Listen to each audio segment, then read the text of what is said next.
Agriculture, جناب speaker, زراعت ملکی معیشت میں ریڑھ کی ہڈی کی حیثیت رکھتی ہے۔ زراعت کا ملکی معیشت میں حصہ تقریباً 34% ہے، جس سے ملکی معیشت کے لیے زراعت کی اہمیت کا اندازہ ہوتا ہے۔ زراعت ایک صوبائی سبجیکٹ ہے، مگر اس شعبے کی اہمیت کے پیش نظر وزیر اعظم نے ایک نیشنل کمیٹی تشکیل دی ہے جو زراعت کے فروغ کے لیے صوبوں کے ساتھ بامقصد مشاورت کرے گی۔ مزید برآں زرعی شعبے کو قرض کی فراہمی میں نمایاں اضافہ ہوا ہے اور یہ رقم پچھلے مالی سال کے پہلے 10 مہینوں میں 1785 ارب روپے سے بڑھ کر اس مالی سال کے پہلے 10 مہینوں میں 2066 ارب روپے تک پہنچ چکی ہے۔ زراعت کے شعبے خصوصی چھوٹے کسان کو قرض کی فراہمی کے لیے کئی نئے اقدامات اٹھائے گئے ہیں۔ ایک نیا کلین فائنینسنگ فیسلٹی پروگرام شروع کیا جا رہا ہے، جس کے تحت بینک چھوٹے کسانوں کو بغیر کسی ضمانت کے 1 لاکھ روپے تک کے قرضے فراہم کریں گے۔ یہ رقم ڈیجیٹل سسٹم کے ذریعے کسانوں کے ای والیٹس میں ٹرانسفر کی جائے گی۔ چھوٹے کسانوں کو دیے جانے والے قرضوں پر حکومت بینکوں کو پورٹ فولیو پر 10% فرسٹ لاس کوریج دے گی۔ یہ سہولت ایسے علاقوں میں فراہم کی جائے گی جہاں فائنینسنگ کی سہولت میسر نہیں ہے۔ اس اسکیم 7 لاکھ کسان فائدہ اٹھائیں گے۔ حکومت پاکستان نے بیج کے شعبے کی بہتری کے لیے اہم اقدامات کیے ہیں، جن میں national seed development and regulatory authority کا قیام شامل ہے تاکہ معیاری موسمیاتی تبدیلیوں کے مطابق بیجوں کی فراہمی یقینی بنائی جا سکے گی۔ وزارت قومی غذائی تحفظ و تحقیق نے بیج کے نظام کو ڈیجیٹل بنیادوں پر منظم کرنے کا عمل شروع کیا ہے، جس میں کمپنی رجسٹریشن، تجدید، بیج کی تصدیق، نگرانی اور نفاذ شامل ہیں۔ نجی شعبے کی تحقیق اور سرمایہ کاری کے فروغ کے لیے بھی اقدامات کیے جا رہے ہیں۔ نیشنل سیڈ پالیسی 2025 اور national agriculture bio technology policy 2025 منظوری کے آخری مراحل میں ہیں، جبکہ پلانٹ بریڈر رائٹس ایکٹ کو بھی ترجیح دی جا رہی ہے تاکہ اختراع کی حفاظت اور تحقیق و ترقی کو فروغ دیا جا سکے۔ کپاس کی فصل کی بحالی کے لیے بھی مربوط کوششیں کی گئی ہیں، جو پاکستان کی معیشت اور ٹیکسٹائل صنعت کا ستون ہے۔ اگرچہ حالیہ برسوں میں کپاس کی پیداوار میں کمی ہوئی، تاہم 2023 میں مثبت پیش رفت دیکھنے میں آئی اور 2024 میں حکومتی کوششوں کے باوجود موسمی مسائل کے باعث پیداوار متاثر ہوئی۔ حکومت ہر ممکن کوشش کرے گی کہ کپاس کی کاشت کے اعتماد کو بحال کیا جا سکے۔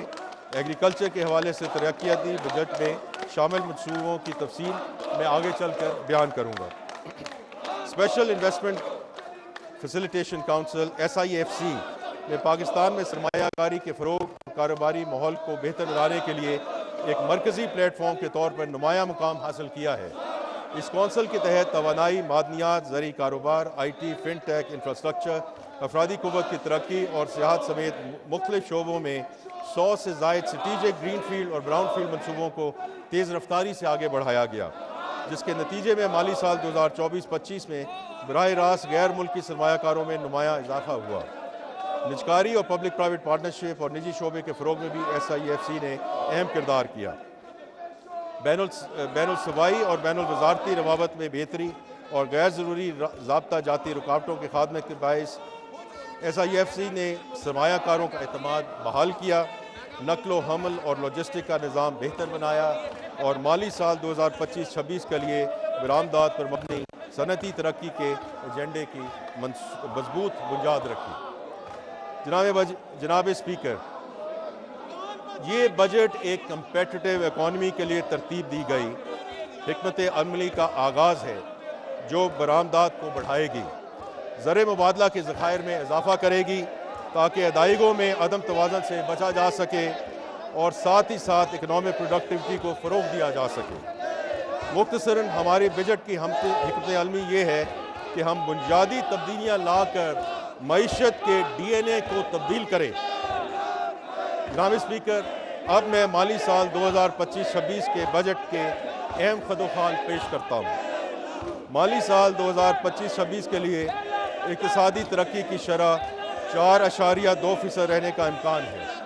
افراط زر کی اوسط شرح 7.5% متوقع ہے۔ بجٹ خسارہ GDP کا 3.9%، جبکہ پرائمری سرپلس GDP کا 2.4% ہوگا۔ FBR کے محصولات کا تخمینہ 14,131 ارب روپے ہے، جو کہ رواں مالی سال سے